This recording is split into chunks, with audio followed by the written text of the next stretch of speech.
Okay. Gang's all here. All right, we're all here. And yeah, so anyways, we built this aquarium for the Plecos, and I love it, but there are, a lot of thoughts. One of the things when I was building it, it's funny, you get these Plecos, and I got them when they were tiny, and they get absolutely enormous. Oh, they're huge. Everyone that gets them, I think, they get surprised with how big they get. Yeah, and literally the places that sell them don't have aquariums big enough for them, and so they wound up getting just thrown out, killed, tossed into public waterways, even worse, where they breed like crazy and destroy ecosystems. And they become so problematic in that circumstance that they get called devilfish. Well, that's apparently their name in other places where there's such a problem as invasives. And I don't think they should be sold in pet stores. That being said, it's not their fault.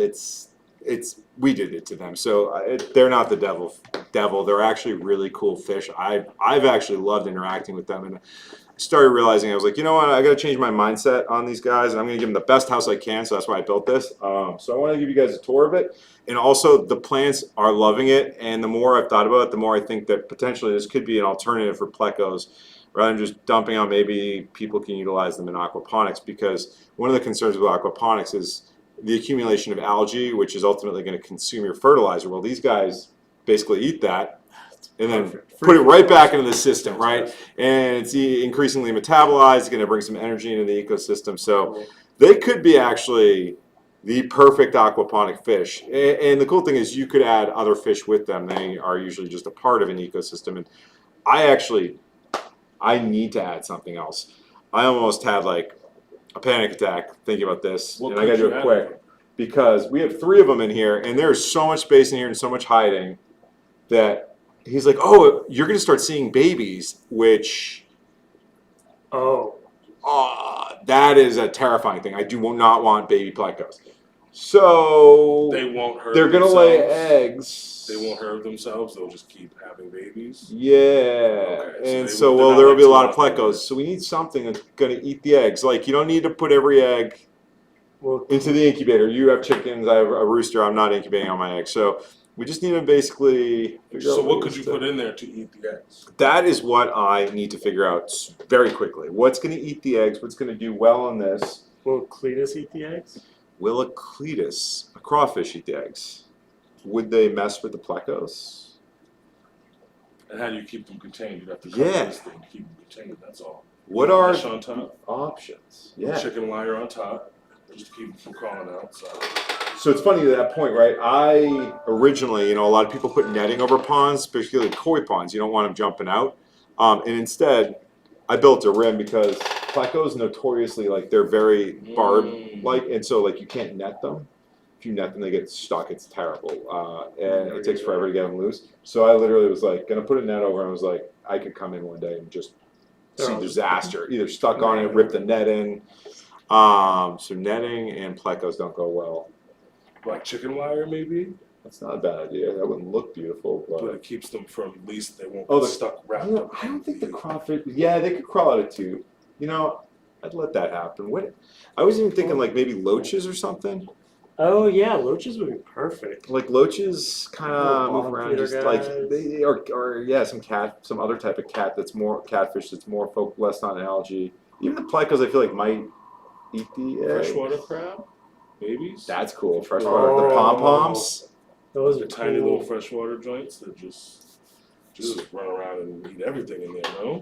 I gotta say, I was even thinking about throwing some angels in there once the water's a little more cycled, because I'm keeping it at 80 degrees. I think it'd be kind of interesting. I've never seen angelfish in a pond, and we have 20 of them, so then I was like, then the angelfish will probably breed there.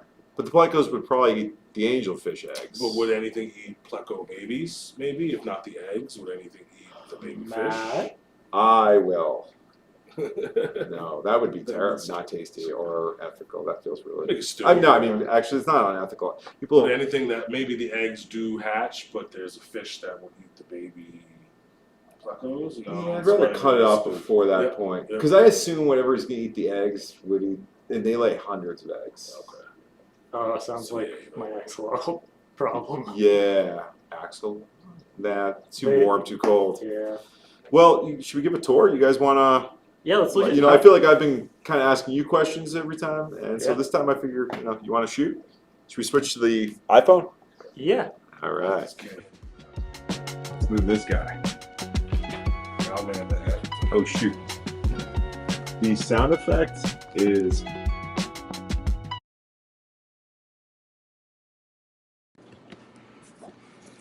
sorry about that, guys. That'll be interesting to see one now. All right, facing you. So one thing I saw with these guys is there's no stabilization. Oh, it's facing me. But yeah, let me explain this system to you guys at least. How do That's on I you, bud. switch it? Oh, this one. All right, so I'll give you a walkthrough, right? So quickly, there's 2 flood tables. I look like Vanna White, I'm told. Yeah. So there's 2 flood tables on either side, an independent pump on each. And so this is the 150-gallon res.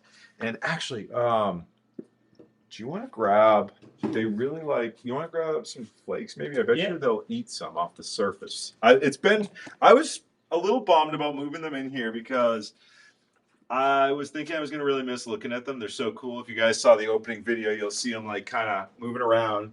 But it's actually been really cool to watch them in here. They'll come up to the surface. The other day I saw them eating some duckweed with their mouths on the surface. And when I do see them, it's so cool. So they'll eat anything. So I'm going to throw some flakes in. I'm willing to bet they'll come to the surface and start eating them in a little bit once they notice it's here. They know what this is. And the cool part is, because I have 2 2x8 flood tables, filtering, I'm not even worried about overfeeding them. I'm actually, let me show you something. I'm actually realizing I need to feed heavier potentially in this tank because I'm seeing deficiencies in my plants. And the ppms in the system are down to only 31, which is insane. And I'm actually even seeing, I'm wondering if I should add some salts on this system. And this system is very similar to the system here, but these are discus fish. I'm seeing a little bit of discoloration on some of the skin. I'm almost wondering if it's like too clean of water for them, and maybe I need to add some sort of salt, like mineral salt for the water. Oh yeah, like the aquarium salt, like. Yeah, maybe. I'm wondering. I'm not sure. I'm a little worried about that being literally too clean for them. Just eat extra, maybe nitrates, and like the plants will keep up with whatever extra nitrates it overdoses. Yes, I'm like, maybe I just need to feed it more. And I'm feeding them brine shrimp, and I always avoid the water in there because there can be salts and stuff, and maybe I should be adding those on purpose, you know? Yeah. I don't know. Keeping my eye on that. You guys hear us all right still? All right. Hey, Mandy. Let's see. All right. So again, yeah, anyone coming around? Let's see. I know Matt's in the water. You see me? Yeah, it's here. They're hiding. I think they know we're looking for them. Although I was sitting here looking down, and they camouflage so well, which is cool. I think they're really enjoying being in here because they kind of casually move around. I see them. So anyways, the water, it pumps up. So I have 2 timers here. And there's a heater in here set to 80, by the way. So there's 2 pumps in here. And you might notice I keep the pumps. They're both on this side. But I keep them suctioned to the sidewalls. So that way, if ever there's an incident where, let me see, where are they? I don't know, did they fall? Oh, actually, so that, I'm glad I saw this. This actually looks like it fell a little, but I like to keep them slightly elevated. That way, if there's ever an incident that causes the flood table to start leaking, I don't want the water just pumping throughout and then out on the floor and then having the res dry. So by elevating the pumps, they'll at least have, half the tank to be in until I see the situation. So it's just one thing. I've come in and been like, oh boy, the flood and drain system totally drained out the res. So it's just a one protection if things go wrong. Fail safe because we can't get lower than that. The other thing I like doing with my flood and drain systems is putting all connections above the res. So if there's ever a leak here, it's going to leak into the res. I have one connection on that side that isn't like that, and I'll show you in a sec. So these tables are set up slightly different on either side. So this one is set up where the water pumps up here onto this side. You can see it's running right now and then drains down. If you want to bring it over here, I can show you this guy. I'll have to get this in. So it pumps up on this side and then it drains down right next to it. And so initially, when the water starts flowing, it floods all the way to the end. But once the flooding is full, once this table is fully flooded, it's just going to drain back, and basically water's pumping up and then directly back down. It's not moving water through the table. But this is kind of the standard way I've seen to set up hydroponic flood tables. I did a little different on that the setup I showed you guys earlier, so I'll get in the camera for you. I really like the way it goes because I want it to flood. Basically, I want the water to come in on one end, flow all the way through the table, especially because they're such long tables. But either way, move the water through, and then it will back drain. So for this guy, it comes up next to where it comes out. This one, the pump, you can see comes all the way to over here.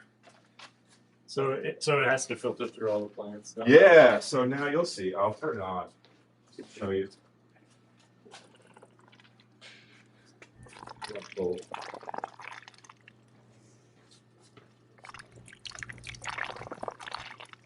So you can see, and now it's moving the water all the way through and comes down at the end. Now, one thing I do love about flood and drain systems is the fact that when the pumps turn off, they back drain out of the pump. And that is huge. That's why they can just last forever without jamming up.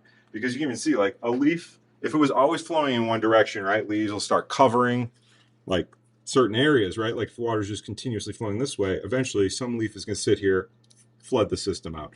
But when the water drains back, it pulls the leaf off that way. So really minimizes, like, flows, and especially on the pump. I remember one time I had a pump, I didn't realize the timer was on, so it wasn't back draining, it was just running continuously.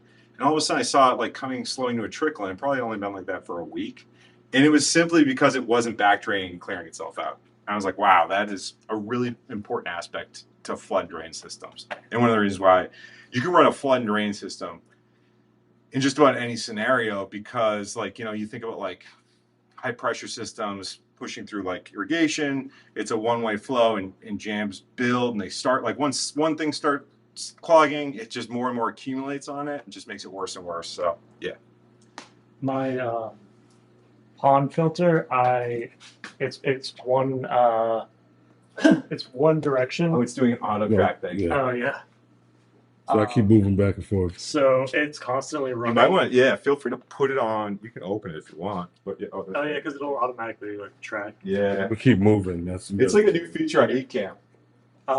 Yeah, so my pond filter's always running, so every once in a while I have to like turn it off, squeeze out the sponge at the end of it. Yeah. And because otherwise it clogs and it'll like trickle to a halt. Dude, try a back drain. You know, I bet you even if you set the system up right, like if it was like overflowed into a cup that was slightly elevated, Yeah. you know, then it would be like back pressure, you know, and then overflowed outward in the pond. You know Yeah. what I mean? Like it would back drain. Yeah, then we I don't know. worry about it. It's so Because I'm not worried about like the sediment being in the pond, because it's like the stuff that's on the bottom really, and that's yeah, what bugs eat. So totally. Yeah, I think that two-way. Anyone coming out? They see us. I don't think they're thrilled. They see all of us hanging out. camera shy, eh? I don't even know where they are. I saw them earlier. It was awesome. All right, there's one thing they really love that I'm going to grab. And people say these are not bad. This might be junk food. It's these tube flex worms. Oh, you can breed those. Really? Yeah. Dude, we might have to add that on. I'll be right back. That'll be the next worm we're growing.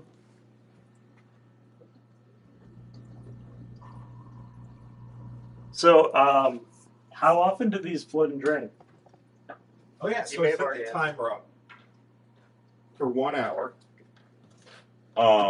Every hour it goes on for 15 minutes. And so these are these worms. They're dried out, like these little two-flex worms. The Plecos love them.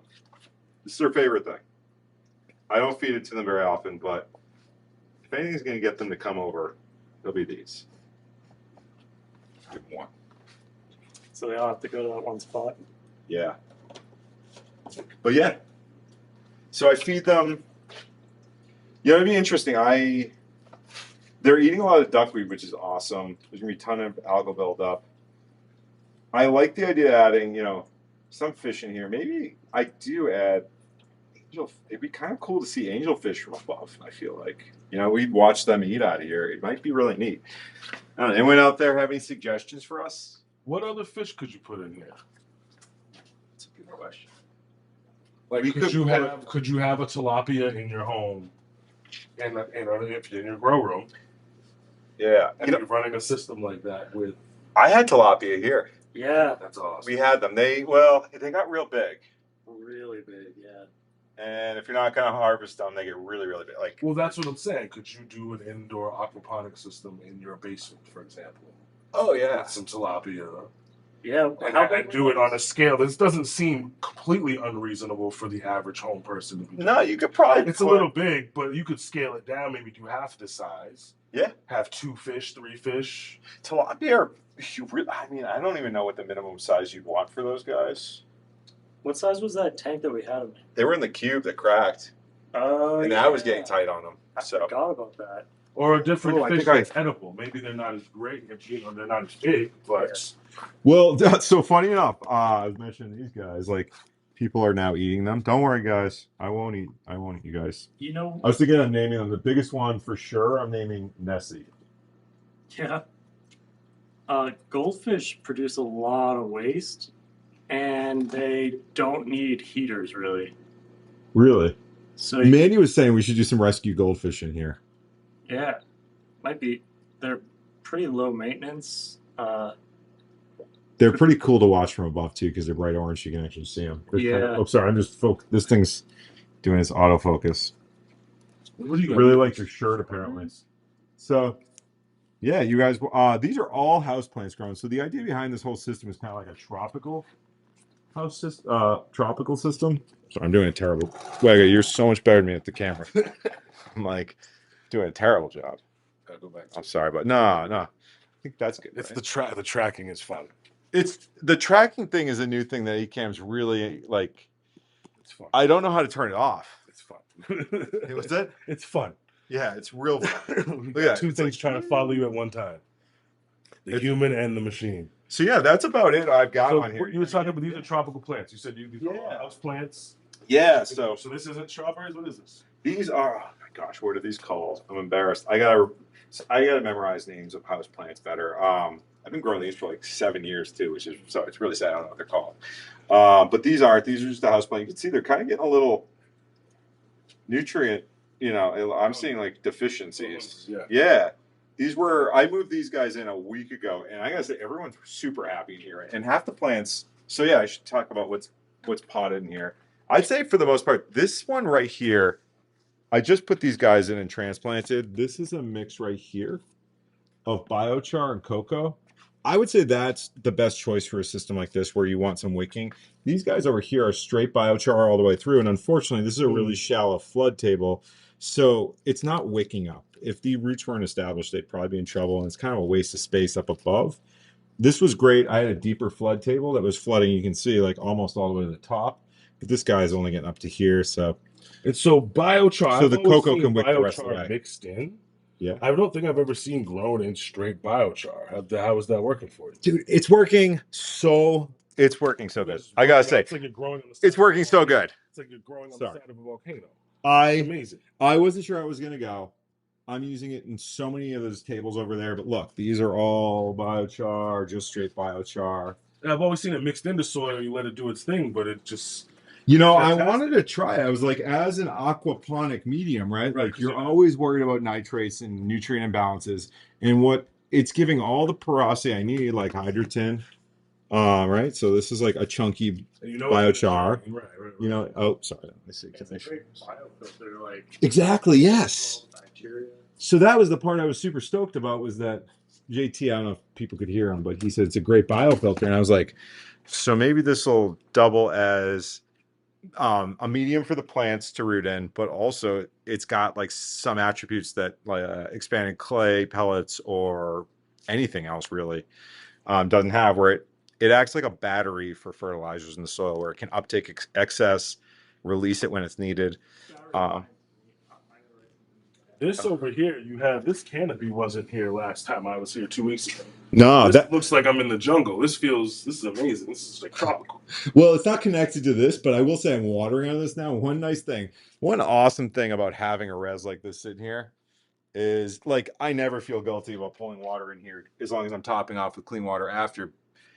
So I'm using this water right here to water plants throughout, and then it's also just automatically watering all these guys. Could you do another tube feed, like a siphon almost, into this tank? Totally. The thing I'd be worried about, right? And so I have the two pumps right now alternating, so it keeps the water fairly level. This is now I've turned them both on, so you can see how low it's getting. On a normal basis, though, I'll have one running. I'm gonna switch it back because I don't want these guys to be stressed out.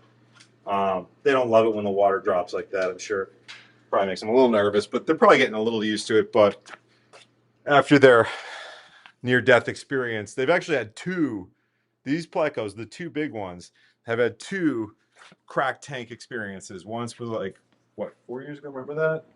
They were in that one at my house. Oh yeah, They I were like the forgot only about that. survivors. I didn't know that these guys were in Or there. there was like a few others, but yeah. You had to do like the rescue in the bins. So apparently, like, you can leave plecos out of water straight up, like on the ground for 4 hours, and they're gonna be fine.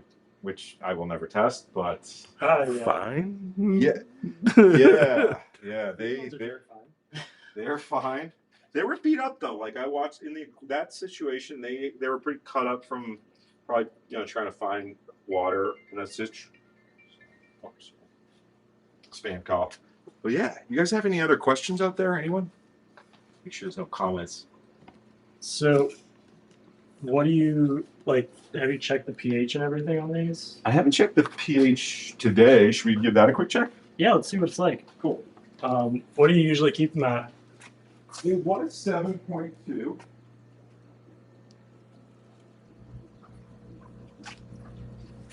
It was around 7.2 I checked the other day, and I want to keep them probably between 6.8 and maybe 7.5. Probably say right around neutral is great. Anywhere 6.5 to 7.5. What do you think, though? I mean, That's probably what. closer to 7 the better, I'd say. I love the way you treat your pH meters. Really? Why? Yeah, you don't like it. Why? You get very nervous. I do. The probes are pretty safe. They're all in the shield, so you don't have to worry. As long as you don't smash into Yeah, I know. that guy right there. The probe is the baby. The one thing I do baby with is like I always make sure to store it in potassium Keep it moist. chloride. That's my Yeah, Keep it stored in what? they get parched. potassium chloride. And why would you do that? Because otherwise the probe dries out. See, my fears about probes aren't doing this. It's about leaving it out and letting it dry out. Now, how do you feel about storing it with like moisture in the cap? That's it. From, That's like, exactly water, it. even if it's not potassium You chloride, want, maybe some of the water from. So the way that they work, there's JT. like This is a JT. a semi-permeable like bulb, and there's an electrode on the inside, and I think one on the outside. And inside there's a liquid, and it's potassium chloride. So if you put it with just water, it's gonna leach out the potassium chloride over time. Where if you store it in the salt solution, it'll just sort of stay. So, how would you recommend storing it in the salt solution? Well, how could you do that? How could you make sure the potassium chloride stays in there when you're not using it? Usually, you put it in like the cap. Some of them, if it's just like the pH probe, will come with like a special bottle that has like the bottle unscrews and the lid has like an O-ring on it, so it's like watertight. You can see all the salt build up around the rim. So But if you ever see yeah. the chemistry lab ones, that's what they come in. They have like a bottle that stays on the end.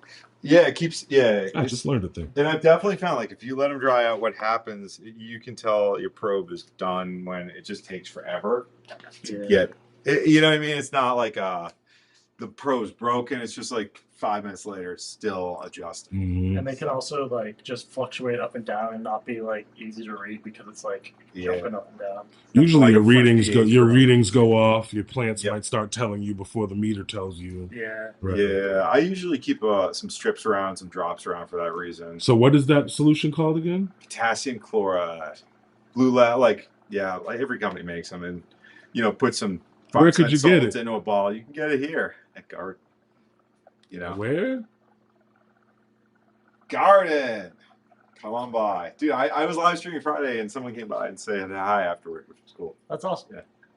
But yeah, any other stuff? I mean, this is it's still we're 30 minutes in. It still will be the shortest live stream for us, but yeah, we could do some follow up or. Yeah. Do you have any other trays running that aren't connected to this system, but that you could show a similar drip? Yeah, that system right behind us that I was showing earlier. So many systems. In case anybody was interested in different kinds of drip setups, maybe without the fish. Or So if you have a home aquarium, this is the way to go, right? You know, this is your aquarium, and it's the same exact concept, right? Water's going to pump up into this flood table. You can't even see the flood table anymore. This has been running for probably 4 months, and you can see like it's so clean in there that the plants are starting to show signs of deficiency.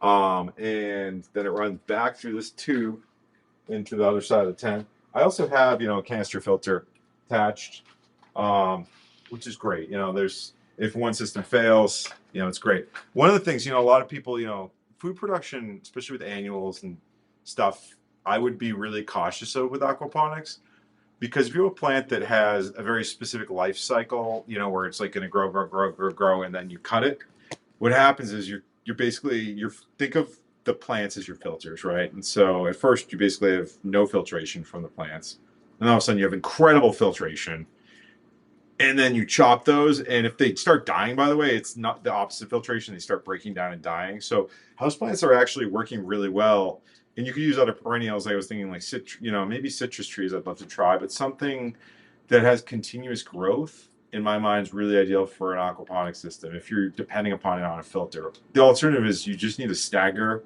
to make sure there was a consistent growth. That makes sense. do you think you still want to focus on regional plants that would do better in your region, even if you're growing indoors and growing house plants?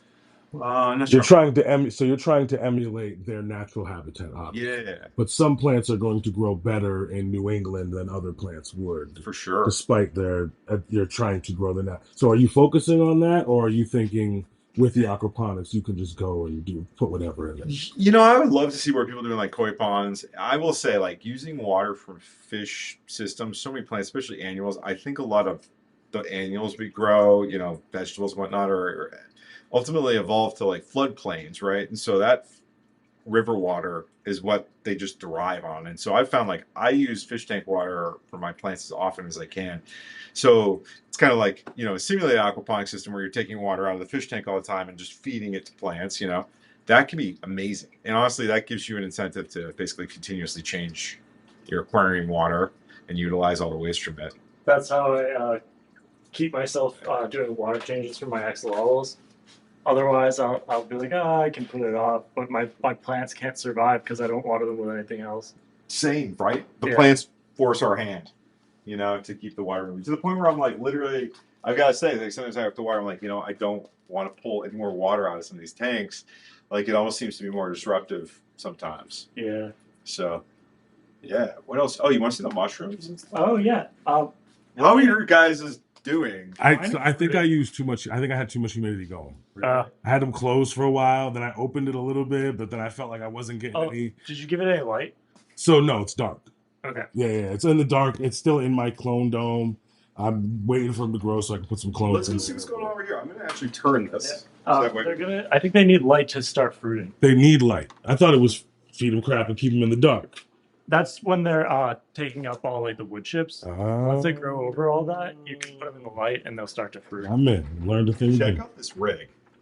Yeah, but a rig of bamboo. I'm going to lower this. Because everything I own that's a ballet was on mistake. Do you think you'll need to like supplement any like micronutrients or anything, or do you think the fish food has enough? That's what I'm starting to see. That's the question, right? Like, that is 100% what I'm starting to worry about. And starting to get a hunch of is lacking in there, because I'm even seeing it impact the fish potentially.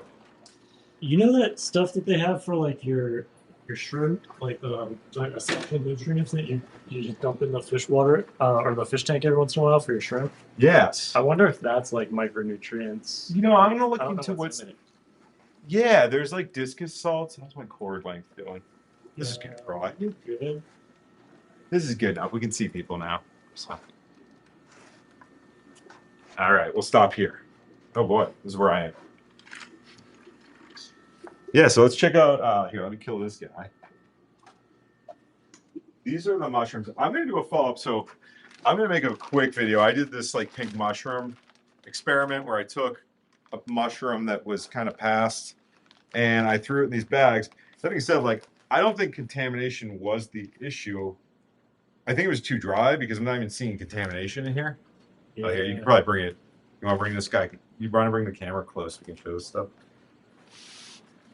So yeah, I'm not seeing anything. I'm seeing dry. What do you think, JT? Though, I mean, Yeah, it doesn't look like there's anything. I'm gonna rip it open. I think I just did too.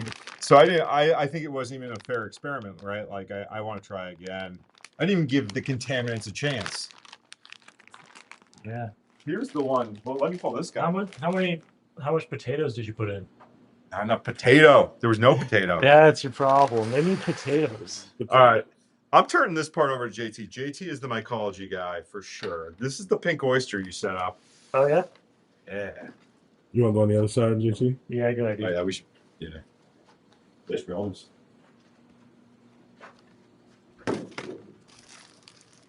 Ooh, yucky. That's how mine looks right now. Is that contaminated? Maybe. I don't love the way this looks. Oh, that looks like it. Oh no, is that a bug? See this? Just like oh, sorry, yeah. Where we go? Oh, dude, it's that auto thing is screwing us up. All right, never mind. You're better than me. Just trying to help. It smells like food mushroom. Does it? Yeah. So maybe it is the pink oysters. Let's give it some air and It does smell like mushrooms.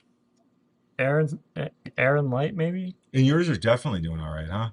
Yeah, mine. Oh, I sent you a picture, right? Yeah. Hitting. I got. pitting. Yeah, they're starting to Dude, really grow. so good. Yours were doing all right, you said? I think he's spot on. I need to give it light Okay. because they've been in dark for almost 3 weeks now, in a great environment with moisture and everything else. So I started giving mine light because I put algae in it, and I wanted to see what happened, and it started fruiting. okay, That's cool. Look at these guys. it's like 24-hour light. Which I do. I think Nah, these you might can be do like 10, normal day night. However much light there is outside, I guess. Oh yeah, they are starting to. So the conundrum I've had is I'll switch with you. yeah. Let me go behind here, I guess. I'll go back. Is that when Whoa, this is the fan's running, it dries them out, and when the fan's off, the humidity pops, but the CO2 skyrockets. right. So I think I'm going to build, and we're going to talk about this. This is an episode I just lined up. Is we're going to build a tent and connect it to my citrus tent. So there's an exchange of CO2 and oxygen between the two tents. So the CO2 from the mushroom chamber will go citrus tent, and citrus tent oxygen will go back, feeding these guys. Should be fun. Beautiful. What are you seeing, JT? This is just like thick. It's a thick boy. Thick mycelia. Water. What do you think would happen if we put one of these guys in the greenhouse? I think it would fruit. I think it would do well. You want to try it? I do. Let's do it. Or the citrus tent. Outdoor greenhouse. Indoor greenhouse in the Beautiful. warehouse. We could try to go there, right? Put it there. I don't know if this would cut out on us. Could a mushroom bag benefit an outdoor greenhouse? There, if it's airtight, and a lot of greenhouses Gotta pump be CO2 in airtight. it, and it's upset. We never sell CO2 chambers. It seems nuts that people are burning fossil fuels for the sake of CO2 in this Mhm. day and age. And I'm not going to preach you about but just seems like there's got to be a better way. And Well, I mean, spring is coming, right? Folks are having greenhouses going. Could they Yeah. potentially put one of these bags in their outdoor greenhouse and have it have would it have a negligible effect? No, it should have a reasonable effect potentially. Like if you have an airtight greenhouse, a lot of greenhouse growers do supplement with CO2 because CO2 can get depleted if you have a really tight greenhouse with no, air exchange. Yeah, a lot of them use like those propane burners and stuff. Yeah. And some people do it at home, which makes me really nervous because it's not very safe for a number of reasons. So could this be a potentially safer alternative? 100%. And Oh, yeah. way more Plus productive. Home CO2 plus the food, You're right? flipping the model, right? Like rather than spending money on another thing, and ultimately another kind of, environmental issue. What temperatures can producing they handle? food from waste, Can they handle higher temperatures, like in a springtime greenhouse? So it depends on the type of mushrooms. Like the yellows and the pinks, I think can do much better, higher temps, like 85. But these are blues, and they don't want it much above 70, really. So it depends on the time of year, what you're growing. Like if you're doing lettuce, this would probably be. So that's actually a cool one. Like what type of companion mushrooms? That's cool. Yeah, you can grow them outdoors too. Oysters. Yeah, let's grab a bag, dude. Let's. You want to throw one in? Yeah, let's do A it. citrus tent. Yeah. Cool. It's a follow. You never know where an episode here is going to go, and that rhymes. Citrus tent or greenhouse? What do you think? Or one in each? One in each. Let's do it. I'm going to let JT take the lead. I'm just going to ask questions. Tell me if you want me to hold something, or need scissors or anything, or contaminant. There you go. Or should I eat this? No. That's not safe. That's Yeah, it's got yellow mold on that one. and gray and all sorts of mold. Yeah. So this is a contamination start. Here's one look fine. Oh, I just pulled out. I see a little something on this, I think. Oh yeah. Some mold growing on you now. Why? The fruit part's dead, so it's not like it's like just done. So I think it was just like. I can feel it's light now. It's drying Oh, out. do you want to show? Oh, I'm so sorry. You can see there's mold spores all over my hand now. Which These do. Do you want to bring those to your other tent? There's probably already those mold spores in there. oh yeah, there's tons of those mold spores in there. These are the type of mold that like grows on food. You'll see it. It's just always prevalent. Not great to be breathing and eating. And if it started being a ton of it, I wouldn't say so. Here, let me wheel this guy as close as I can.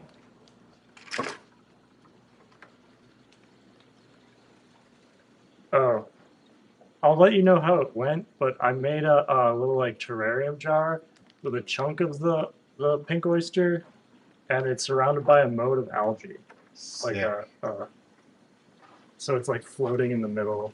I was really oh shoot. That was close. Go plug in.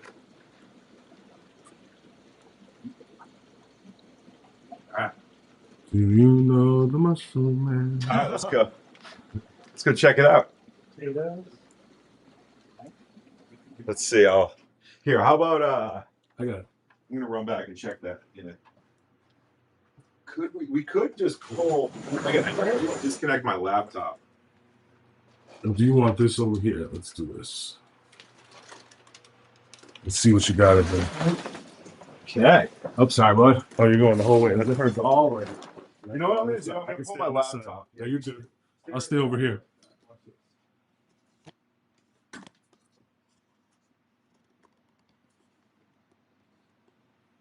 Oh yeah, that's really good. Oh, a little lemon fell off. The lemon fell off. That's awesome. Right.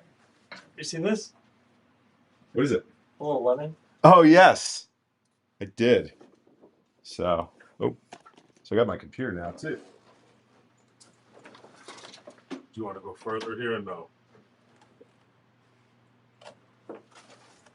So let's get the call. Pull this. Oh, that's probably good. We'll pull this guy like this. Doesn't really open much more actually. So this is my citrus grow, and there's 5 varieties. Although you can see in that back corner right there, the bottom is just the rootstock. The graft was this variegated that died. I made a couple videos on all the stuff I've been doing with this. It's been fun. I think I'm finally getting citrus out, which was a long journey. These are weird. It's got like 3 leaves per. Is this citrus? I think so. Just like It is weird, yeah. usually they're single. Yeah. This is a kaffir. These ones you can eat the leaves off of. I can't wait. You cook with them. So yeah. So where should we put it in here? Down below? Yeah, maybe like down here, so it's like kind of close to the water, so there's high humidity, not too much light. Here, you want to get you. Yeah. So right down here? Yeah, this is a good spot.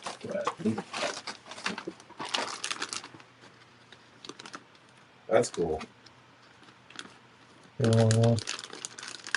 Should we cut the top, or what do you think? Yeah, I think we'll open it mostly. Yeah. With the rip? Yeah, cool. See how it goes. So you got a like spray bottle you can mist it with? Definitely. Want to go grab it? Sure. I'll be right back.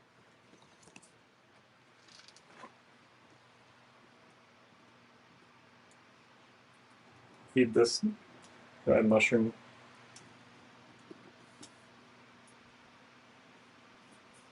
Or does he have a compost? I think he's got a compost one.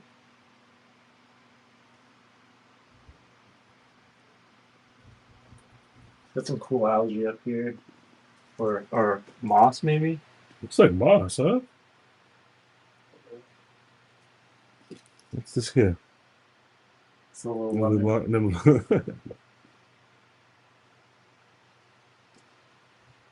It's cool.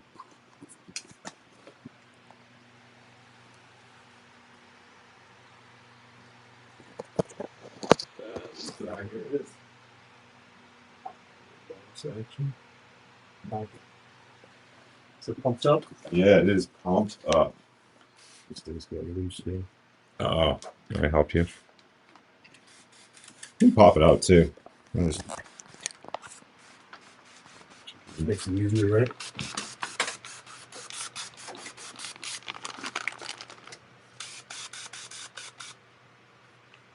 You have to figure out how to turn this here. I'll let you camera. So I always worry like about over misting versus under misting. Can you do too much? I mean, if you drown it, I feel like you can, but I don't think it's going to happen in here because it's a little bit drier. Pretty warm in here. Yeah. And the block was a little bit light, you said, so Cool. I think it'll be fine. I'm excited for this. All right, I'm zipping it back up. Yep.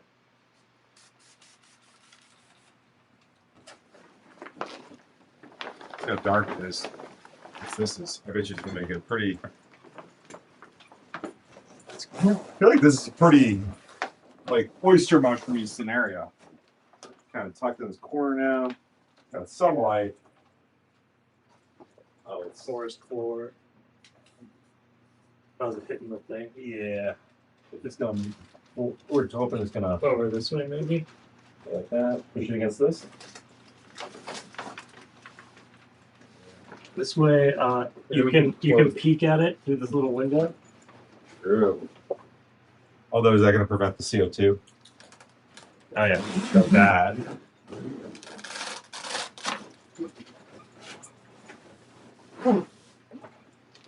And CO2 is well. There's a little bit of air circulation because the fan's going, but CO2 is heavier than like oxygen, so it'll stay sort of at the bottom unless there's circulation. So this is and this is why my next plan for this space right here, and I just posted like through May for episodes. I'm going to show you what we can remove filming, but Yeah. In about 3 weeks, I was thinking I'm going to try to build it ahead of time, but do a mushroom chamber exchanging air with this chamber Yeah. back and forth in a controlled environment. You know, basically using a mushroom chamber as a lung room for a grow environment. So, yeah. All right, to the greenhouse. The greenhouse. Because you're getting dialed at this camera stuff.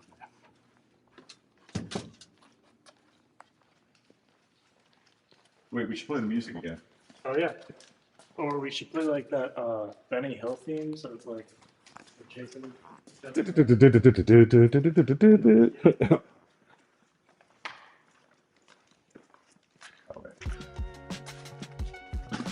There we go.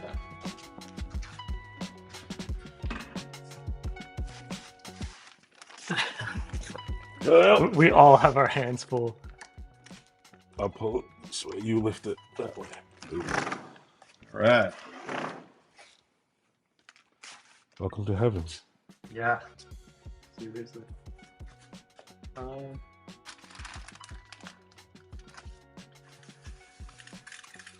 yeah, it's super humid in here.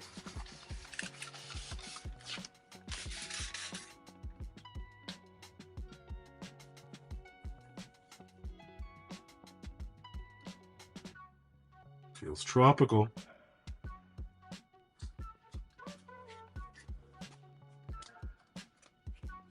Maybe. On that nail up there. Right there. Hanging on one of them nails. Oh yeah.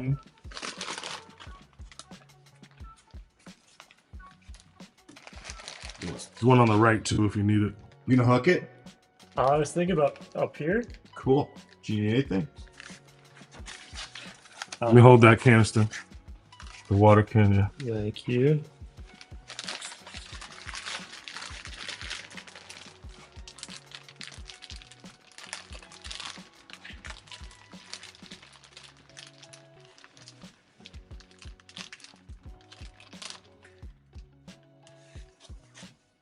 Cool.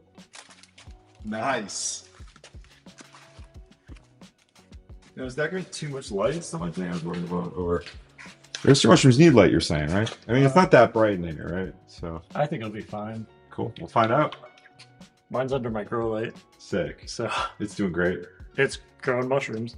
Oh man, there will be a follow up, and this is like, you know, the prequel to bigger and better things with the mushroom growth down the line. I think. And what if like the top section was all mushroom and the bottom section was all plants? That remember I built that growth. I was building these shelves with that idea that Yeah. because they want warmer air than what I was growing. I was growing lettuce, I think, and like lettuce. And then you want to do the compost and the. Seems like a pretty wonderful prehistoric situation. Yeah, the mushrooms up above, the CO2 Mhm. trickles downward. The big mushrooms growing off the side of the trees, the plants, the dense undergrowth on the ground. That all in one wall chamber. A food shelf. Food shelf. That's cool. Food fridge. And then the mealworms, so you have meat, you have your vegetables, you have your mushrooms. Dude, that's gonna be weak. I gotta look at the list, but I can't wait to go over it. But yeah, guys, check out. I think you guys want to sign out from here, or Let's do it. It's a good spot. feels like a good way to end. How are the black ones doing? Oh yeah, they're doing awesome. Okay, black worm update. Yeah, Black room update. fair. Check them out, dude. I think you're gonna be proud of me. I did add an air stone. I moved them. Put an air stone in. You want And, this in there? Yeah. I can take it. And I mean, shake that thing around. It started to smell real bad. Yeah, I noticed there's like a film on top last week, and then I like shook it up and did a little bit of a water change. Yep. And I think Black worms singing in the dead. Oh yeah, what do we do with this one? Should we just leave that in here? Yeah. Or Back in the chamber. back in the chamber with the algae? Oh yeah, where is the algae? Forgot about it. Just as intended. We could add an air stone to the algae. I was thinking about that as like an experiment to do. The algae's right there. Oh yeah, you left it in the flood table and it was covered and the leaves fell in it. So Sweet. yeah, It's real dark green. it's real dark green. So we could put it in there. I don't know if it's getting enough light. Check these black worms out. Oh yeah, let's see this. This is another thing I was thinking. We could put like a bigger aquarium in here with the algae, and maybe I'll do that. Like have like a 5-gallon aquarium or something. Yeah, on the side. Should we put an air stone in that, or we could even put like a light on one side? I don't know. Airstone would probably increase the humidity and help it breathe. Help both of them breathe. All right. Well, I happen to have an air pump right here, so it feels like there's no excuse.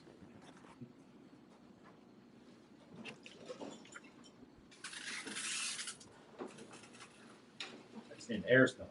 Thought I had one.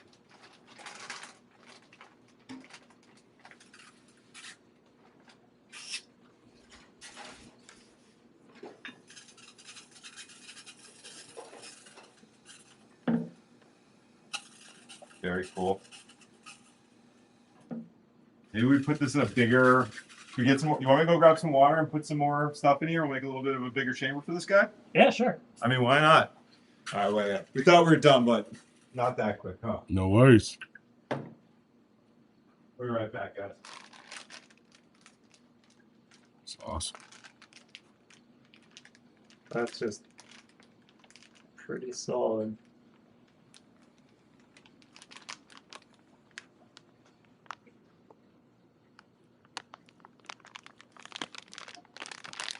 It's trying to escape. And what's this blue solution here? Oh, that is algae. It's a Chlorella vulgaris, and it's supposed to be like a superfood.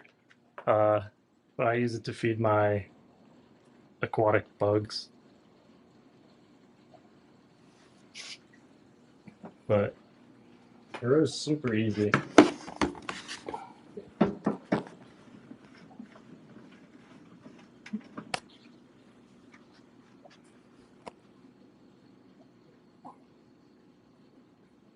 Yeah, I wonder if we need a light over this so that the algae will photosynthesize more. How does that work? Well, we got this like clear top, so even just like a small light over it would probably be good. You're saying the light will increase the algae growth? Yeah, yeah. So they just photosynthesize pretty much, produce sugar and oxygen from sunlight and CO2. So then would that mean that it's better to store water in the dark rather than a clear or like brighter container or white container? Yeah, if you don't want any algae, then it's the best. Oh, nice. Right. Biggest jar I can find. Fresh air stone. Well, should we just pour that in? Yeah. Do you want to add fertilizer like last time? Yeah. All right, so Do you I'm want gonna to do pour this. salt fertilizer? Oh, yeah, where's our monitor now? I don't even know. Do you have like a soluble organic? Whatever you want. What are you thinking? I'm down soluble. We have the salt. I think you got the 2020. I have Jack's right there. Could be straightforward. So I'm gonna use a medium air stone. The small ones, they don't sit as well. The big ones are often overkill. Turn this guy back on. It makes so much noise, that's why I've had it off, but you guys will see. Let's see, let's plug this. Fresh air stone in.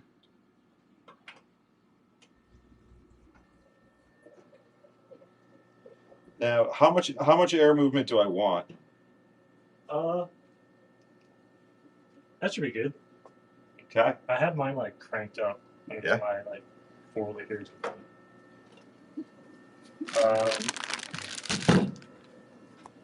Do you have any like pH up? Yeah. You want some? Yeah, because so it likes it like more basic, How basic? Matt's pH up. Calcium carbonate and Epsom salt. like 8. 8? Okay. So what do you think? Put like a teaspoon in? Yeah. Okay. A heaping teaspoon or a teaspoon? Teaspoon. Nice. A wee. Not a matte teaspoon. That looks beautiful. I'm actually really interested. You know, I could. What do you think? If I think this will work? What was that solution you just poured in? What was that white powder you just put in? And what's this That blue was a stuff? combination of calcium carbonate. This is something I made. Let me show you guys. This is my personal pH up. So I mix calcium carbonate, which is chalk. What's my ratio? 4 parts calcium carbonate to 1 part Epsom salt, which is magnesium and sulfur.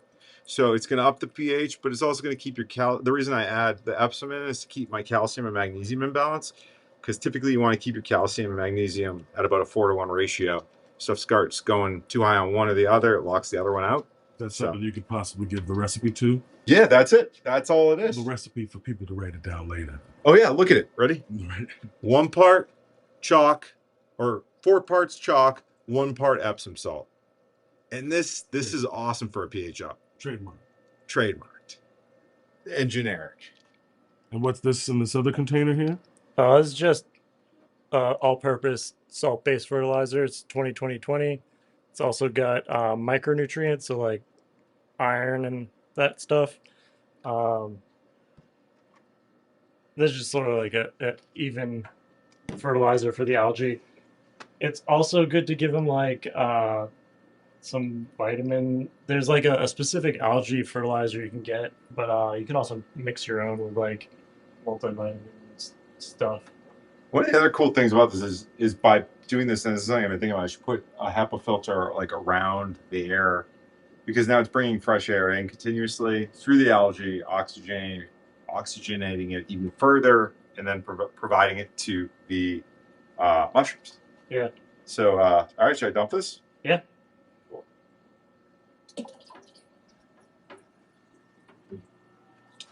leaf and all.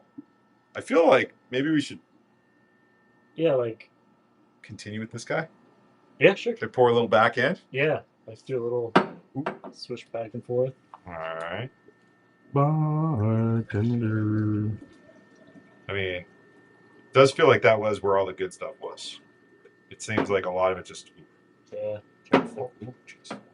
It's. I'm being gentle for me. Okay, maybe I'll pour a little back in. That looks. We're in the algae biz now. All right. All right, JT, this was your idea. I said no to it originally. I thought it was going to be just a disaster and a mess, but I think this is super cool. So what are we looking at here? What's this whole setup? This is This is JT's brainchild. fish tank plus mushroom bag. Okay, let me kill the pump for a sec so you can hear us again. Oh yeah. And the algae jug. And what are we trying to achieve? Trying to achieve oxygen and CO2 exchange back and forth. So the issue I'd been having was this is a CO2 monitor, which is off, but basically mushrooms produce tons of CO2 and plants need tons of CO2. What's this? Oh, this is the bag you inoculated a few weeks ago. Probably ready to go. That's the moist one, You want right? to cut this guy? Yeah, let's do that. Should I'm we sorry I take- interrupted you. No, it's cool. That's a great question. I was thinking about that at the same time. So, dude, I love how you apologize. I feel like in our friendship, I probably interrupted you like 50,000 times, and you've interrupted me maybe 3 times overall. I probably just interrupted you. What are we talking about? Oh yeah, so the problem was the CO2 levels were going so high. It was actually like the monitor couldn't even read them anymore, which I think it stops at like 3,500. So it's really high, and that's really bad. The mushrooms started even showing signs of too much CO2. They were like edges weren't looking right.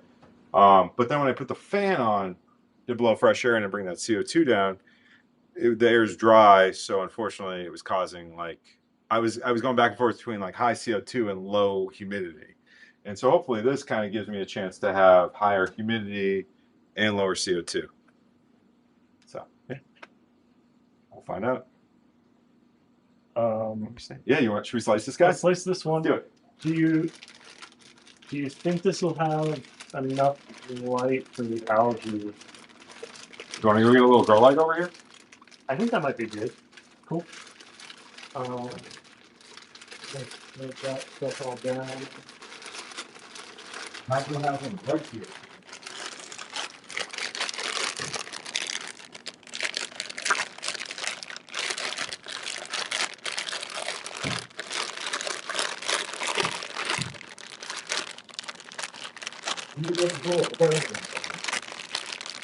Perfect.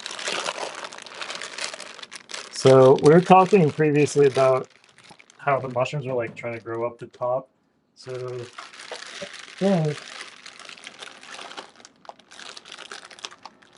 This will be the lighting. How's that?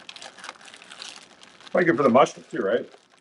yeah, to get them to root. I think rolling it up like this maybe, so it doesn't have anywhere to go but out wherever we cut. Yeah. Uh, Yeah, I was thinking, you want some duct tape? yeah. Cool. And then I'll stab it with something. Yeah, I was thinking that too. Remember, that was one cool thing with the XL bags. Where'd that duct tape go? I was just using it, right?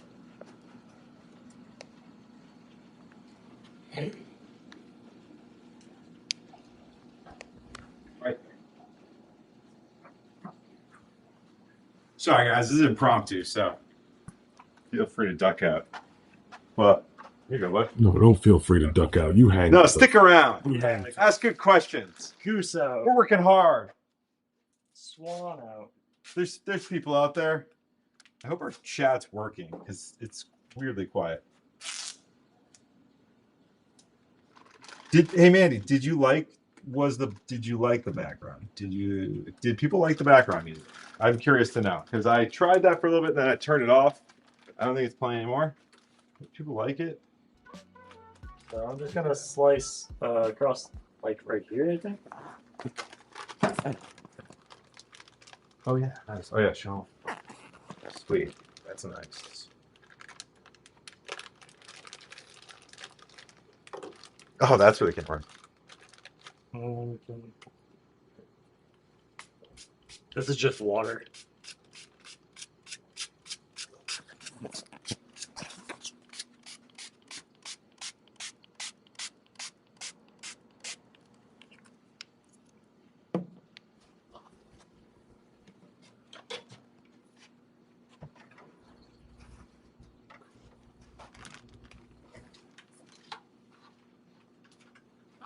You want to do that for this too? Yeah, I love that. Or just that works. Kind of like that. Should cut that off. Oh boy.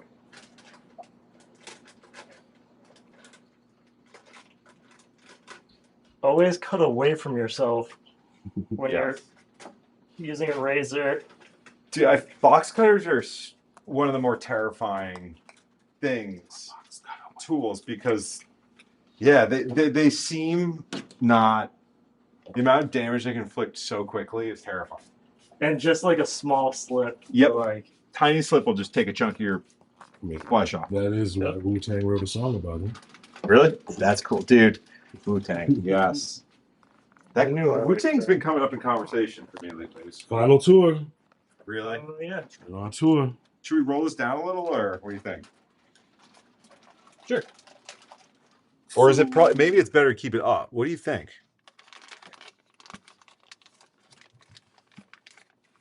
Oh, we're gonna roll it. You know what I'm saying?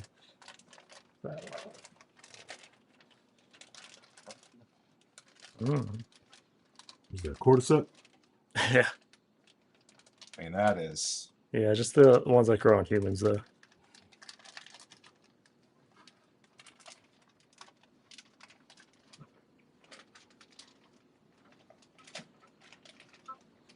$10 if you eat it. $10, eh? How sick will I feel tomorrow? Yeah, I wouldn't eat that. That's coming from me, man. Oh yeah, there's a bit of mold here. Yeah. I can't imagine that's gonna be safe to eat. Disclaimer: do not eat moldy things that grow out of the bags. Yeah, if I'm not gonna eat it, you probably shouldn't eat it. Fine. Or is that just me trying to convince This pod you? does not condone eating random moldy mushrooms Yes. growing out of the bags. We do not condone or advise or hope you do that. But Or you could evolve man. yeah, you know what? Go ahead. You know what? You're right. Who knows? This is cool. I'm glad we did this. This was an unexpected conclusion to tonight. Oh yeah, how's the worms? Oh yeah, that's what we walked over here for, huh? Let's do that. Do we want both algae jars in there? Nah. I'm probably gonna wind up putting a small aquarium in there. Okay. So stay tuned. I'll come over here. This is where I put these guys. Uh, Do you think they need more light?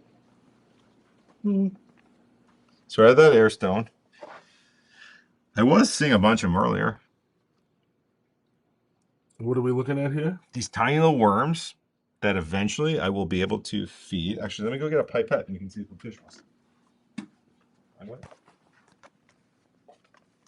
See if I can help. JT and we did. Oh, here's one. What, 2 weeks It's ago? crawling across. See right here? You want to try something? Ah, in the back there. Okay. Let's see if we can. Wow.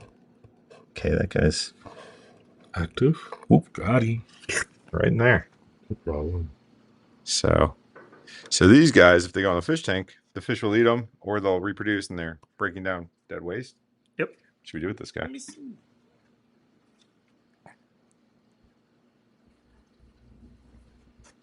Oh, yeah. Let's back it up a little.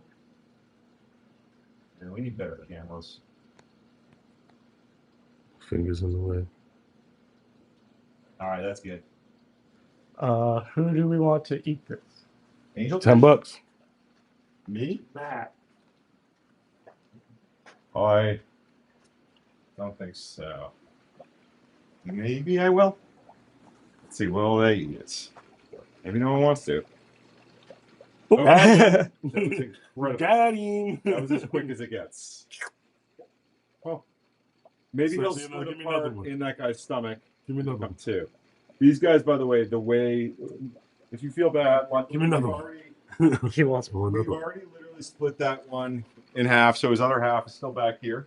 This is amazing. The way we propagate them is by shaking this bin up. I'm excited about this. This is going to become. it's it's like addictive to look at. Well, and also like this is so much. You could really, if I get this moving right. So when they split up by moving this around, basically this rocks in here will start breaking them up, and they split in half, and that's how they propagate. So is that maybe the motion of the ocean or something, or waves I- breaking them up? How JT does this happen naturally? If something tries to eat them, even if they get startled, they split in half. Yeah, if you like try to grab them, or if they get like a little too stuck under a rock or something. I can't remember. Do they also reproduce asexually or sexually too? Yeah, they can. Whoa, a shrimp! I can't believe you're still in there.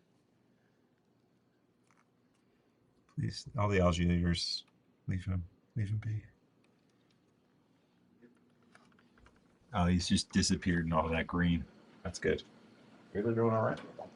So yeah, they reproduce sexually or asexually. Usually in captivity, you're not going to see them sexually reproduce. Good. I find blackworm sexual reproduction offensive. Yeah. Yeah, there's a good number. Yeah. Anything I should do for these guys? I don't think so. They seem pretty happy. Good. Yeah, so I had it maybe at first when I turned the air stone on, I really had it pumping, and then I turned it down to like that. Is that good?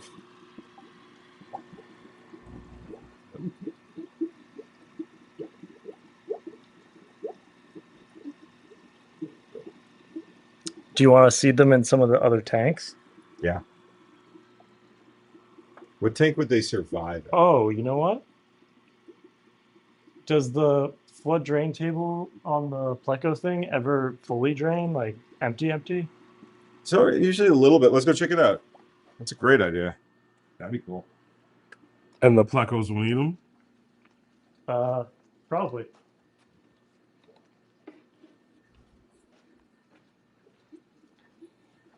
There's always like a little water. Yeah, I guess like, for the most part. Cool. You know what I can do is I can raise this Where'd side you a put little, them? so that way it never. Right here.